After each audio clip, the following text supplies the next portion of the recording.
एक सर्प ने बताया कि घर में आग लगाना नहीं चाहते हैं तो इन 3 लोगों की सलाह है, कभी भूलकर भी मत मानना। प्राचीन समय की बात है। कश्मीर में एक बंशीधर नाम का ब्राह्मण रहता था। उसके पास यदि कुछ था तो वह थी एक टूटी फूटी झोंपड़ी और एक गुस्सैल स्वभाव की पत्नी। वह पत्नी उसे बहुत परेशान करती थी। वो बेचारा पत्नी से तंग आ चुका था। ऊपर से घर में कोई संतान भी नहीं थी। और याद रखना बंधुओं, गृहस्थ मनुष्य के जीवन में सबसे बड़ा दुख होता है धन का ना होना। उससे भी बड़ा दुख होता है स्त्री का कुल नहीं होना।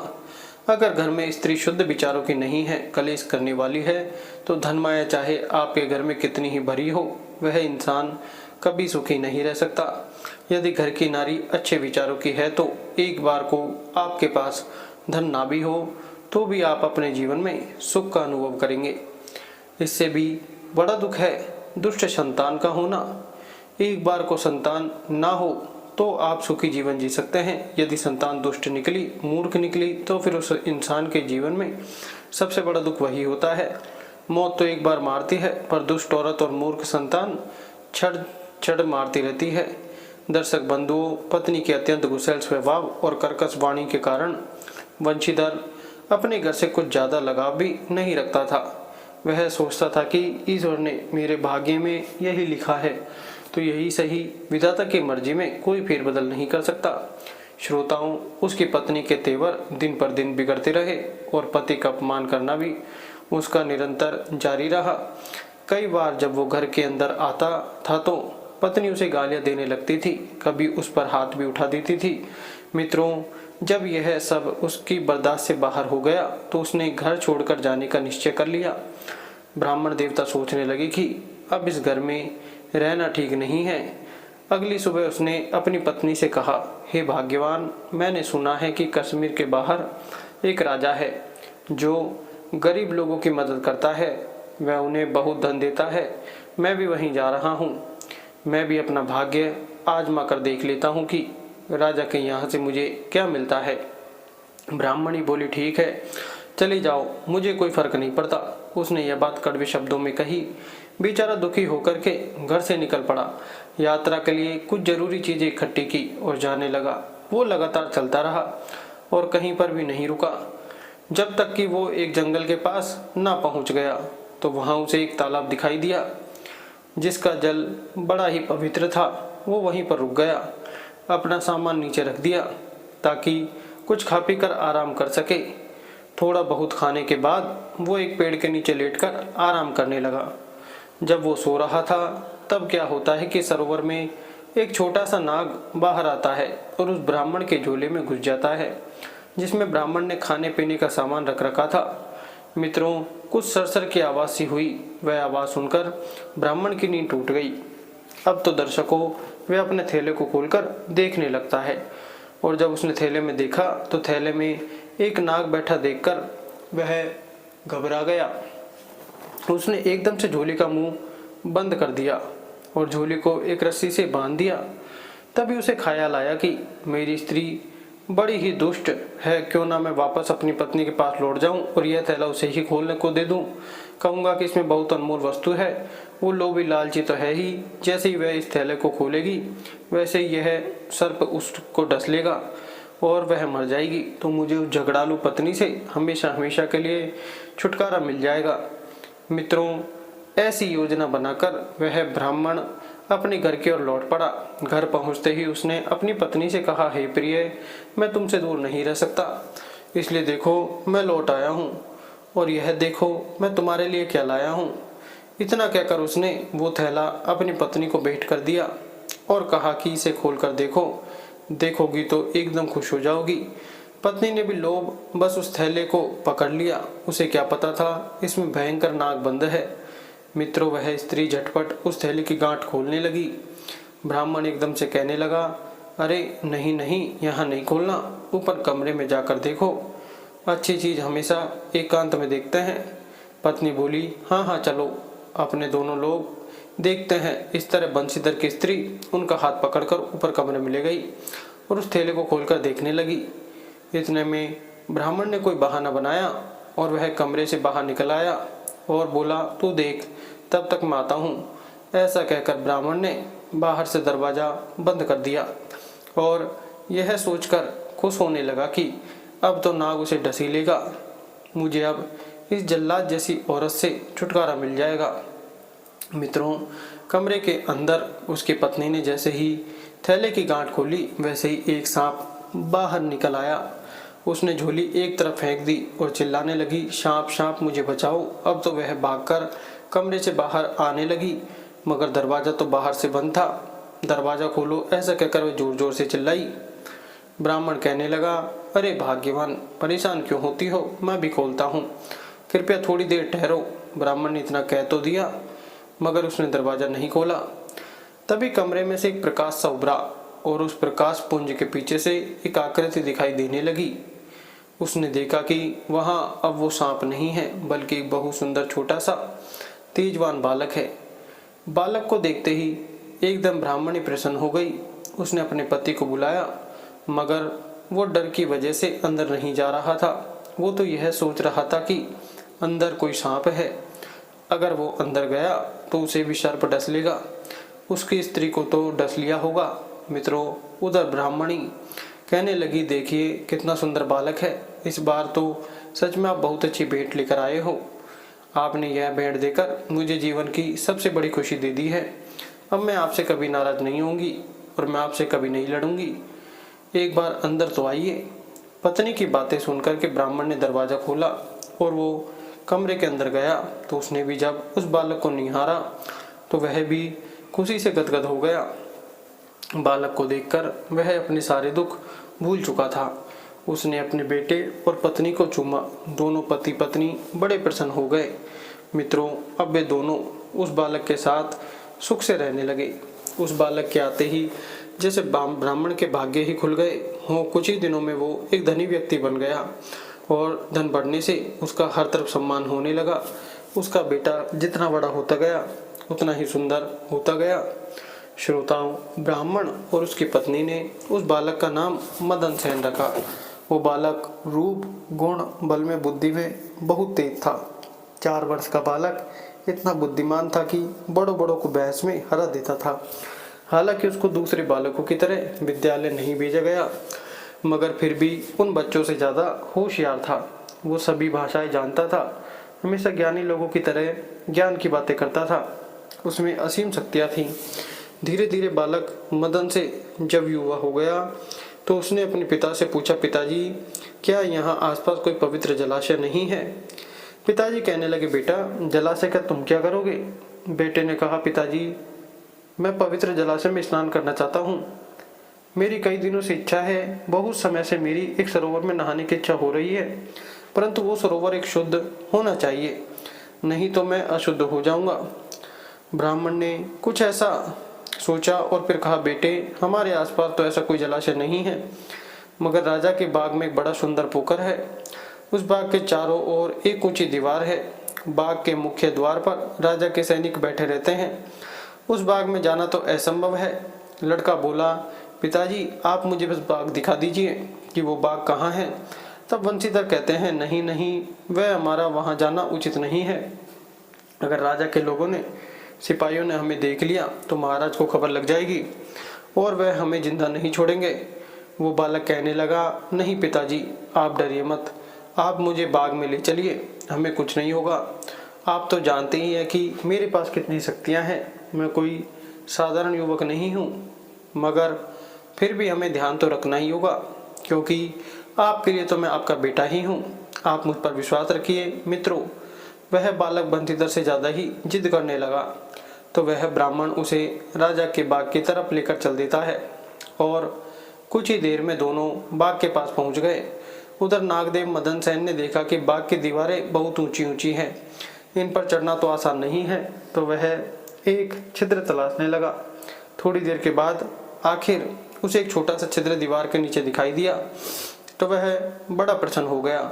उसने अपने आप को छोटे सांप के रूप में बदला और बाग के अंदर घुस गया।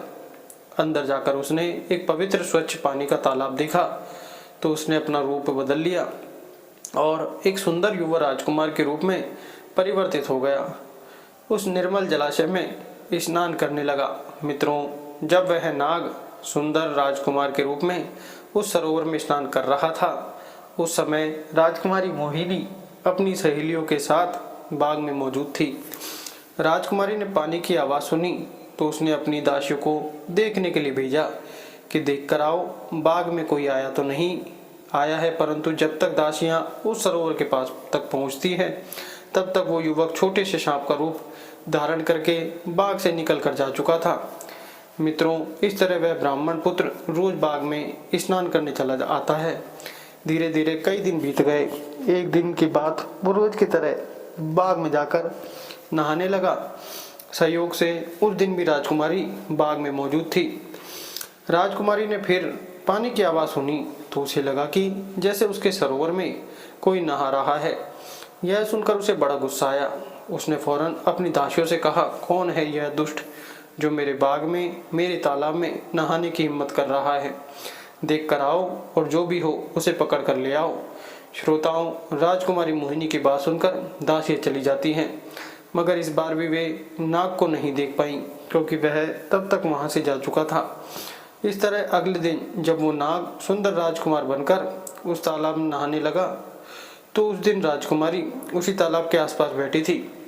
राजकुमारी तो उस राजकुमार को देख रही थी, पर वह युवक राजकुमारी को नहीं देख पा रहा था। जब उसने एक अति सुंदर युवक को ताल में नहाते हुए देखा तो वह गुस्सा तो भूल गई, वह उसे टकटके लगाए देखती रह गई। वह सुंदर युवक को देखकर मन ही मन सोचने लगी कि ऐसी सुंदरता तो उसने कभी साधारण मनुष्य में देखी ही नहीं। हे देवरूपी, यह युवक कौन हो सकता है? जो भी हो, फिलहाल इसने मेरे मन को अपनी सुंदरता से जीत लिया है। अगर यह राजकुमार मुझे मिल जाए तो मैं अपने आप को बहुत भाग्यशाली समझूंगी। दर्शक बंधुओं, स्नान करने के बाद वह राजकुमार तालाब से निकलकर जाने लगा। राजकुमारी मोहिनी ने अपनी दासी को उसके पीछे लगाया कि जाओ, यह कहाँ जाएगा। राजकुमारी की दासी उस युवक के पीछे पीछे चलने लगी। दीवार के पास में जाकर उस युवक ने अपने आप को एक सर्प के रूप में बदल लिया और दीवार से निकलकर बाहर चला गया। जब वह एक सर्प बना था तब राजकुमारी की दासी ने उसे देख नहीं पाया, और लेकिन जब वह युवक बनकर उस ब्राह्मण के साथ जाने लगा तब उसने देख लिया कि यह तो एक ब्राह्मण का लड़का है। सारी बात आकर दासी ने राजकुमारी को बताई। वह सर्प तो युवक बनकर अपने पिता ब्राह्मण के घर चला गया।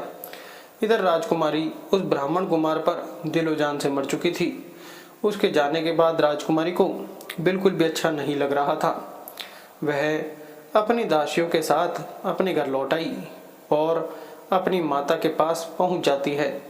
राजकुमारी अपनी माता से कहती है कि हे माँ, आज मैंने एक इतना सुंदर युवक देखा, इतनी सुंदर पुरुष को मैंने आज तक कभी देखा ही नहीं है।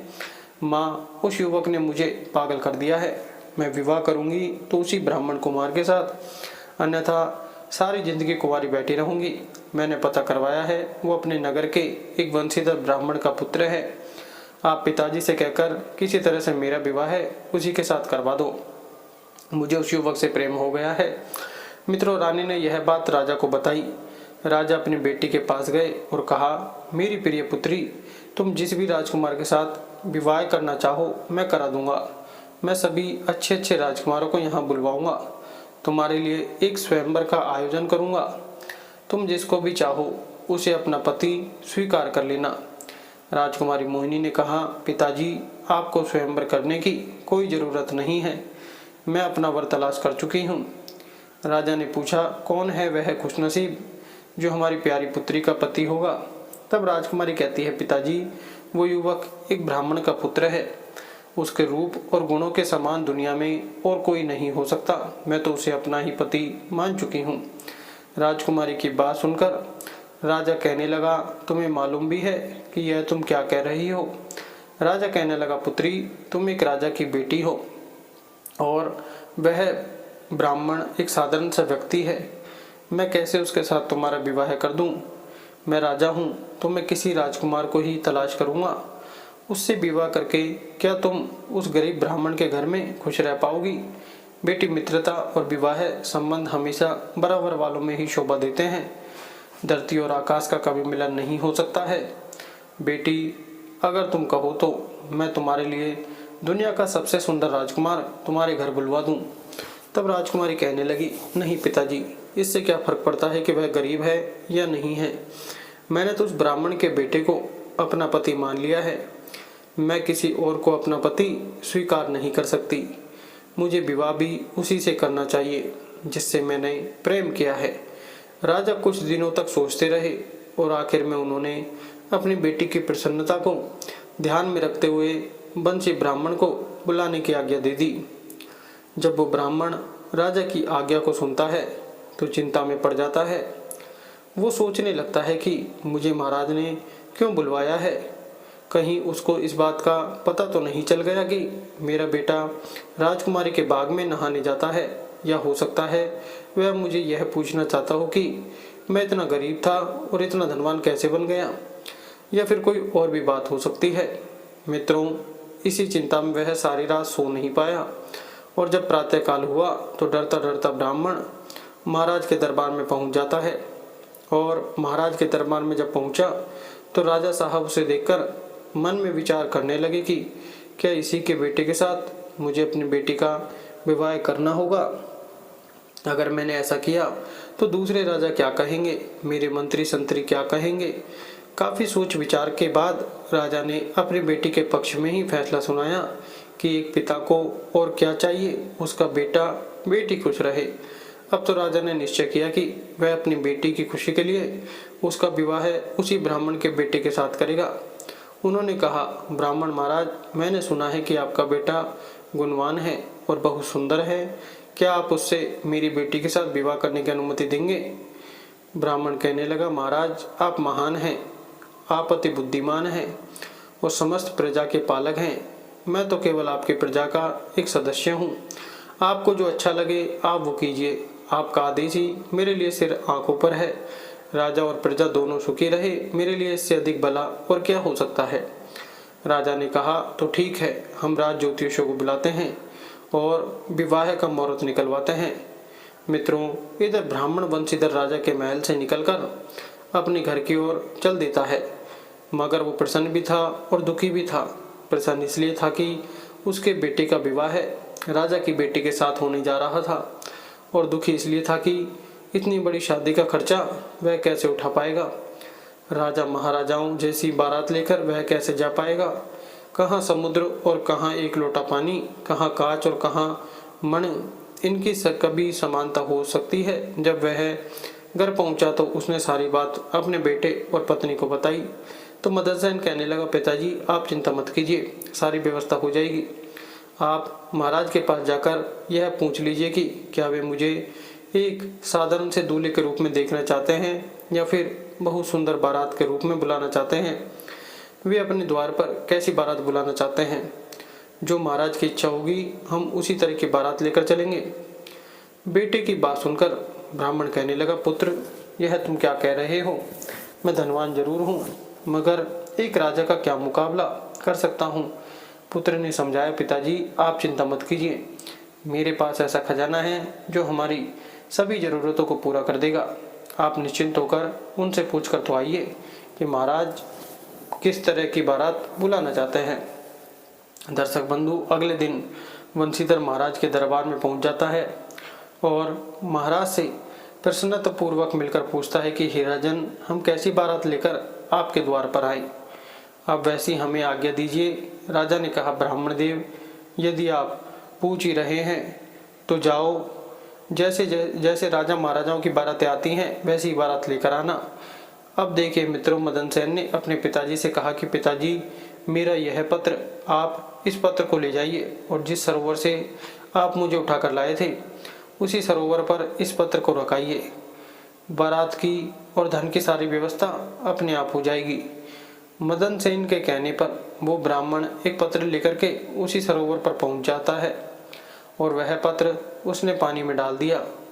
और जब पत्र पानी में डाला तो उसमें से बड़े सुंदर सुंदर बाराती, बड़े सुंदर सुंदर बैंड बाजे, ढोल आदि, हाथी घोड़ा सोना चांदी सभी तालाब से बाहर निकल कर आ गए और एक बहुत सुंदर बड़ी सी बारात राजा के महल की तरफ चलने लगी। जब बारात राजा के महल के नज़दीक पहुंची तो राजा ने महल के छज्जे से एक बहुत लंबा जुलूस आता हुआ देखा तो उन्होंने अपने मंत्री से पूछा कि मंत्री, क्या यह बंशीधर के बेटे की बारात है या कोई और है, या कोई और राजकुमार आ रहा है? तो मंत्री कहने लगा, नहीं महाराज, यह उसी ब्राह्मण के बेटे की बारात है। तो श्रोताओं, राजा बड़ा प्रसन्न होता है और हंसी खुशी के साथ अपनी बेटी का विवाह उस ब्राह्मण कुमार के साथ कर देता है। भव्य समापन के बाद राजा ने मदन सेन को दरबार में आने के लिए कहा और दरबारियों को दिशा निर्देश देने के लिए अपने दरबार में नियुक्त कर लिया। इसके पश्चात महाराज ने नदी के किनारे आलीशान महल अपने दामाद और अपनी पुत्री को बनवा दिया। राजकुमारी मोहिनी के साथ मदन सेन उस राजसी महल के अंदर रहने लगा। मित्रों, एक बात और आपको बता दूं, ब्राह्मण का पुत्र मदन सेन एक नाग था जो सरोवर में रहता था। उस सरोवर में उस नाग की और भी पत्नियां रहती थी। मदन सेन को उस तालाब से आए कई वर्ष बीत चुके थे। उस नाग की पत्नियां कई वर्षों से अपने पति से नहीं मिली थी। वे अपने पति को बहुत समय से न आने के कारण चिंतित रहने लगी थी।